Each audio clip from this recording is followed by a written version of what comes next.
Hi everyone. It's easy to analyze the actions when they've already brought in the result.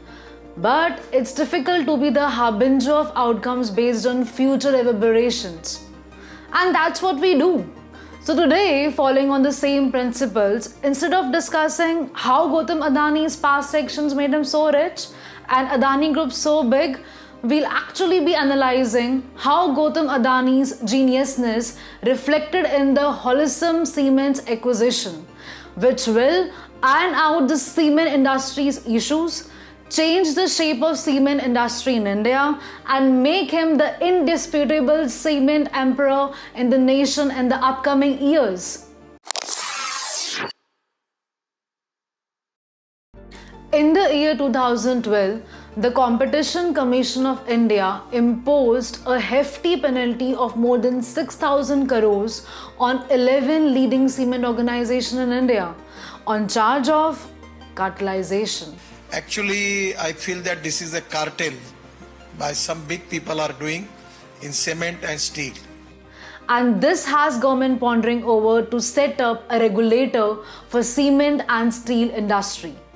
Cartelization is the process wherein the companies in the same industry form a collaboration and decide to set standard prices on the products so that the consumers have to purchase at the price so decided by the cartel. Yes, this is as bad as it actually sounds. But this begs the question that when at a time the cement industry is facing such charges and the government is contemplating a regulator for the same industry, then why did Gautam Adani make such a gargantuan acquisition in this industry? Well, to be brief about the answer, it's a masterstroke from the genius business tycoon, and especially at this point in time. The particular reasoning as to why Gautam Adani made this acquisition can be understood by two simple principles which went behind the analytical thinking involved in this move. The first principle being opportunistic association and the second synergistic association. Now, talking about the opportunistic association. This principle is mainly driven by the level of significance the cement industry plays both in India and on the global scale, which provides the opportunity to scale up the businesses in this industry, both vertically and horizontally at an exponential pace. Let's put this opportunity in perspective, shall we? India is the second largest producer of cement in the world, already behind China.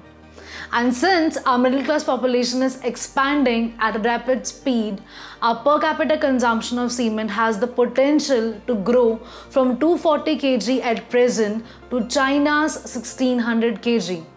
The growth in 2022 alone for the cement industry is projected at 7%, owing to four major factors. The first factor being structural demand for housing as a part of Pradhan Mantri Awas Yojana.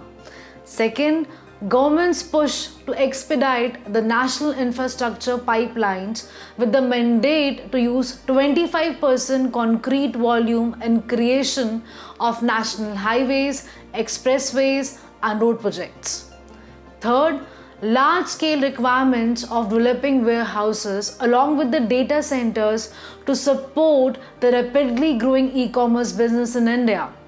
Fourth, creation of 100 smart cities along with 200 airports. Not only this, following the Ukraine-Russia war and lockdown in China, the investors' interest in India is also increasing to diversify their supply chain risk.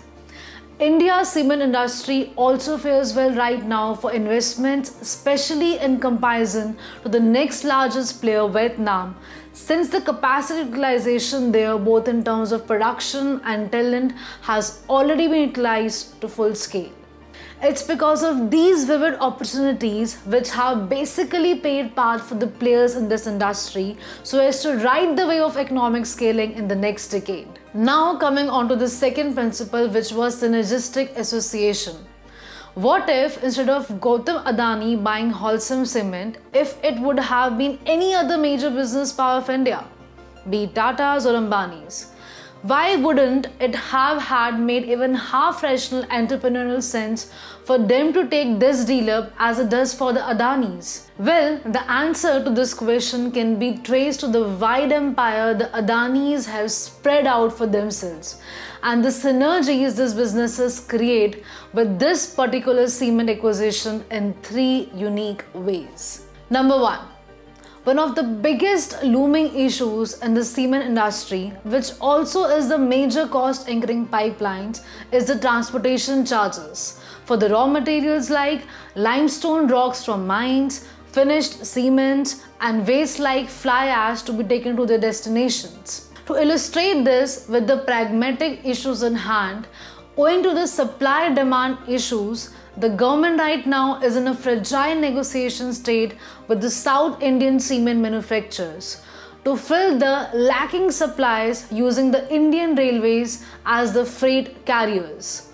Indian Railways has always been benefited from the cement industry's revenues, which account for more than 9,000 crores per annum. The industry generally refrains from using the sea route for both inbound movement of raw materials and outbound movement of finished cement to the markets, since the economies of transporting via sea route do not make sense, as already by utilizing the road transport, cement manufacturers shed 35% of the total cost in the logistics itself. And this is where Adani's enter with their in-house ports business, which constitutes of 24% of the country's seaport capacity, which will not only serve cement logistics over longer distances, it will also take out the variables such as logistics dependency, higher third-party logistics cost, and lesser freight charges to Indian Railways out of the picture,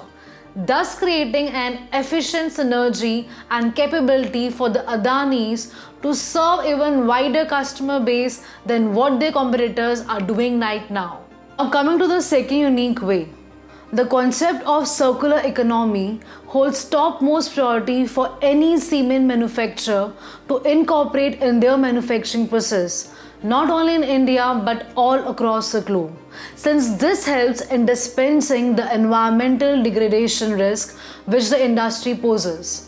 Let's understand this circular economy and how is it so relevant for the cement industry.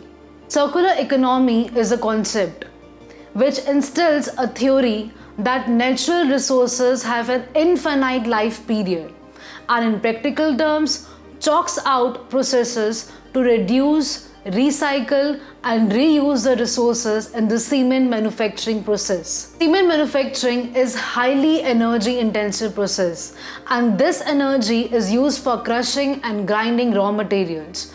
On the other hand, the thermal power plant produces fly ash, whose disposal, by the way, is immensely difficult and costly. Now, if a cement manufacturer is to follow the concept of circular economy, this fly ash becomes the alternative fuel for the cement plants.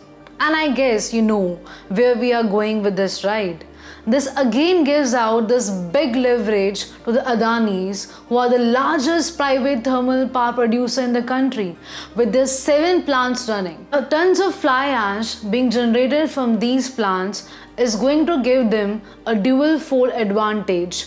In terms of cost, they will be able to save from utilization of all this fly ash, and the cost they will be saving from the logistics of this fly ash. And hence the thermal power business creates a direct synergy for serving as a feeder to the Holcim business the Adanis just acquired. Now coming to the third unique way, one of the major uphill battle a cement manufacturer has to undertake is to fill up the demand in the industry with the capacity utilization at hand. They mostly have to fight for their products to be sold in the market with the presence of so many players in this competitive industry, both big and small. Also, in order to make big profits, the manufacturer needs to serve big projects, since selling to small distributors or wholesalers isn't going to cut a bigger pie for them. That's how you improve your top line fast, right? And this again is another major checklist task which the Adanis do not have to worry about. Since they are infrastructure division which serves large scale projects like the Ganga Expressway and the NHIA projects in Chhattisgarh and Telangana has already manifested a model for them. As per this model, they are their own customers in fulfilling the demand of big budget projects, hence saving them the trouble of fighting with other cement competitors in serving the demand and thus creating yet another synergy with yet another in-house business. Now we know why this grand acquisition deal makes sense for the Adanis to invest in a totally new industry, and these are going to uplift the cement industry position for them. But for a business to make strides apart from the synergistic support foundations, you need to have a vision. So the next question arises that do the Adanis have a vision for this new member of the business empire? And the answer to this can be served by two main directions that Gautam Adani intends to take this industry forward. Number one, doubling down on the current capacity of 70 million metric tons in the next 5 years, so as to take them to that coveted number one cement manufacturer spot they aim for. Number two, prospective consolidation of industry, further by buying out more smaller players in order to increase the market share, at the same time contributing to that capacity vision we talked about. The silver lining is that the roadmap is set. The vision is the one which can be championed, thus taking the Adanis closer to the throne of the kingdom, if they keep playing the Game of Thrones with the same vigor. That's all for this video, folks. If you like the video, do subscribe to the channel and hit the like button down below. I'll see you in the next video. Mindfulness signing off.